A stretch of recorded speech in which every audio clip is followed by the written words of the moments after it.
Hello, hello, bonjour, bonsoir, dépendamment de là où vous suivez cette vidéo. Ici, c'est Flora. Je partage mon expérience par rapport à la loterie américaine et par rapport à la vie avec une green card. Alors, si vous êtes intéressé, n'hésitez pas à liker, n'hésitez pas à partager ou à commenter. Aujourd'hui, je veux aborder le thème des bagages. Qu'est-ce que vous devez mettre dans vos bagages, dans vos sacs, vos valises lorsque vous venez aux États-Unis? Bien sûr, après avoir obtenu votre visa. Parce que là, déjà, on a commencé les entretiens et il y a certains qui auront des visas OK et qui seront prêts à voyager d'ici novembre, décembre, janvier, etc. Donc, vous devez savoir ce que vous devez mettre dans vos valises pendant le voyage. Personnellement, lors de mon voyage, j'avais droit à 2 valises de 23 kilos et une valise, un trolley, un bagage de cabine de 7 kilos. Et c'était 7 kilos. Alors, ce que j'ai fait, c'est que mes 23 kilos, j'ai mis uniquement la nourriture. Ça ne doit pas vous étonner. J'ai mis uniquement la nourriture parce que je venais au mois de janvier, il faisait froid. Actuellement, il commence même à faire froid. Vous pouvez regarder la météo sur Internet, il fait froid, il commence à faire froid petit à petit.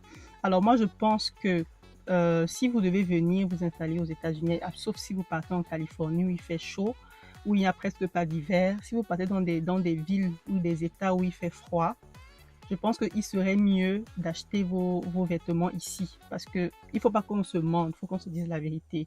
Les vêtements, soi-disant chauds, qui ont l'air d'être lourds au Cameroun et partout en Afrique, ne sont pas adaptés au froid d'ici. C'est-à-dire que, moi je me rappelle mon tout premier voyage en 2010. Une de mes tantes m'avait offert un manteau. C'était une doudoune. Là, c'était énorme. Quand je voyais ça, je disais que même si je pars en Alaska, je vais me protéger du froid. Mais quand je suis arrivée seulement au Maroc, ça ne me protégeait même pas. C'est-à-dire que le climat n'est pas adapté. Je vous conseille de garder de l'argent pour venir acheter les habits du froid ici. Même si vous achetez un seul manteau pour un début ici et que vous achetez beaucoup de soupules, etc., que vous allez doubler pour essayer de bien vous protéger contre le froid pour votre premier hiver, au moins gardez un petit argent qui va vous permettre d'acheter les habits du froid ici. Parce que le froid n'est pas pareil. Ici, c'est rude. Et il y a des états où c'est encore plus rude. Alors, vos 2 bagages de 23 kilos, si vous en avez, vous pouvez faire ce que vous souhaitez de ça. Moi, personnellement, j'ai ramené la nourriture du pays. Et pour vous dire vrai, ça m'aide. Et ça continue à m'aider jusqu'à présent parce que c'est le genre de choses que tu manges petit à petit. Aujourd'hui, je fais le ndolé. Demain après-demain, ou un mois après, 2 mois après, tu décides de faire abolo.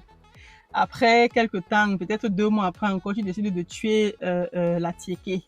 C'est comme ça qu'on fait petit à petit parce que la nourriture du pays coûte cher ici et ça va vous manquer à un moment donné.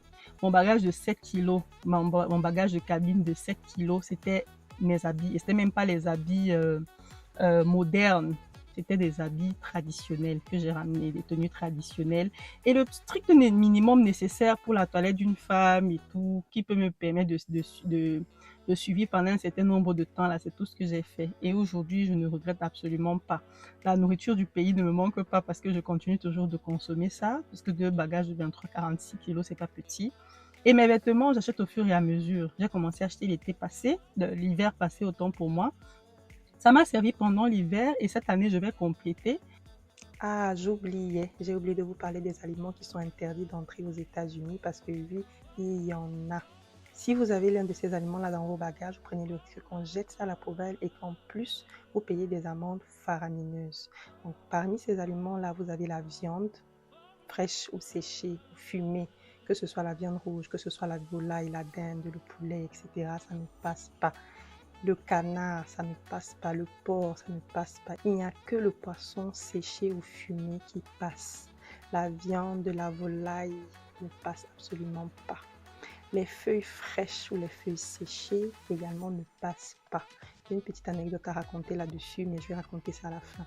Vous avez les produits laitiers également qui ne passent pas, que ce soit le lait, le fromage, etc. Ça ne passe pas. Vous avez les fruits, naturellement, qui ne passent pas. Peut-être les fruits séchés, mais je ne vais pas m'avancer à dire ce que je ne sais pas. Je sais que les fruits ne passent pas. Pour ma petite anecdote, moi, quand je suis venue, j'ai ramené de l'eau coque. de chez nous, du Cameroun. On appelle ça le fumbo au Congo. Je ne sais pas comment on appelle ça ailleurs, mais vous pouvez essayer de taper sur Internet pour voir à quoi ça ressemble. Alors, il y avait ça dans mes bagages. Quand je suis arrivée au niveau de la vérification, il y a une dame qui m'a approchée. Moi, j'étais en train de chercher mes bagages. Je venais de récupérer mes bagages et tout. Je m'apprêtais à partir. Il y a une dame qui est en tenue d'officier de police qui m'approche, qui me demande oui, bonjour, comment vous allez? Qu'est-ce que vous avez dans vos bagages? Gentiment, hein. Je lui ai expliqué tout ce que j'avais dans mes bagages. À cette étape, il ne faut absolument pas mentir. Je lui ai dit ce que j'avais dans mes bagages. Elle m'a demandé s'il y avait des feuilles fraîches ou des feuilles séchées. Je lui ai dit oui, il y a des feuilles dans mes bagages.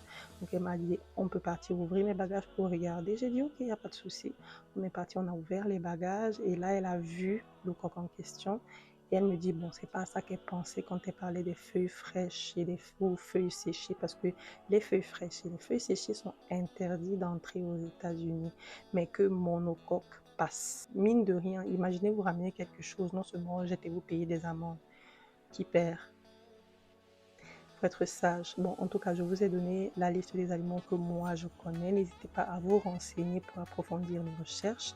C'était tout pour aujourd'hui. Si vous avez des interrogations, si vous avez des commentaires à faire, n'hésitez surtout pas. Si vous avez même, par rapport à votre expérience, des choses à rajouter, n'hésitez surtout pas. Bien sûr, c'est ouvert, les commentaires sont ouverts. Venez, on va s'amuser.